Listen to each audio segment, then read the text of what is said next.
Hey everyone, it's Raj from the Injury Insight. Today's episode I'll be breaking down Steph Curry's left adductor strain, which occurred against the Milwaukee Bucks a few days ago. He had an MRI recently, and it's been revealed that he's day-to-day, so my guess is that it's a mild grade 1 strain. So if you haven't seen the play, here we go. Steph's running left to right in transition. You can see him immediately grab at the inside of that groin, the adductor area. And multi-directional sports are actually the most prevalent for adductor strains.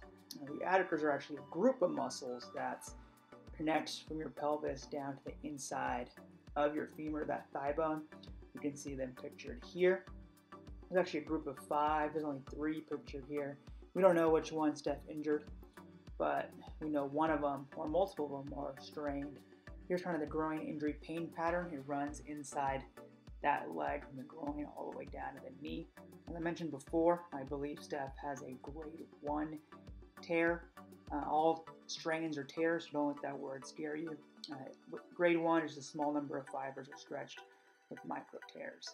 So the adductors, what do they do? The first thing that they do is they actually move the leg kind of away outwards, which is obviously critical in movement. Secondly, what they do is, depending on which muscle is injured or which muscle the adductors we're talking about, they can actually flex your knee and they rotate your knee inwards as well, which obviously is critical in any basketball movement. A lot of rotation, internal and external, at the knees. And then lastly, this is also very critical in movement. They help flex your hips. So during any running, jumping, anything like that is involved some flexion. Now the adductor group is also critical for any hip stabilization, and I'm showing the play again because you can see on here how Steph is moving sideways. He has to decelerate and then go up. The adductors are stressed during all these movements: twisting, turning, acceleration, deceleration. All right, so now the next question becomes, when he's day-to-day, what does that mean? So basically, he'll be assessed treatment, they'll assess pain and movement, and then they'll assess his response to activity, and then they'll see on a game-to-game basis where he's at. The other aspect is, okay, what are some of the risks going forward? So in general, having a muscle strain precludes you to future muscle strain. It's the highest valid indicator of future risk.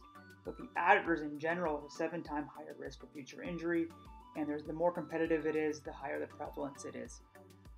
And then lastly, with Steph's style of play, the start-stop, the way that he plays, it could also open him up to some more injury. However, overall, I don't really expect him to have much residual issues with the injury, and I think he'll be back pretty soon and back to doing what he does. All right, until next time, guys.